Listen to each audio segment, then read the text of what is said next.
আবার কিছু লোক আছে আইসা কইব যে আমরা নাকি আহলে বাইতের বিরুদ্ধে। ওই সমস্ত কথা কি আপনারা কান দিবেন? তাহিরি আমার বিরুদ্ধে যদি আমি আহলে বাইতের বিরুদ্ধে, এটা আমরা বিশ্বাস হইব? গলার ছুরি চালাই দিলে কি মৌলানির বিরুদ্ধে একটা কথা বলা যাবে? আমরা দেশে কিছু চুপা শিয়া বলছি, চুপা শিয়া, শিয়ার খালাতো ভাই, এটা হইল সেমি শিয়া। কি শিয়া?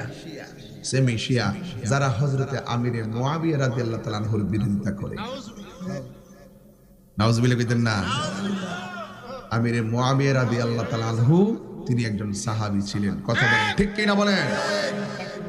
যারা আমিরে মুয়াবিয়া রাদিয়াল্লাহু তাআলার বিরুদ্ধে কথা বলবে, এক সময় ইরানের কিছু শিয়ারা আমিরে মুয়াবিয়া রাদিয়াল্লাহু তাআলার বিরুদ্ধে কথা বলতো। যখন এটার প্রতিবাদ নাই, তখন তারা গিয়ে আয়েশা সিদ্দিকের বিরুদ্ধে কথা বলা শুরু করছে।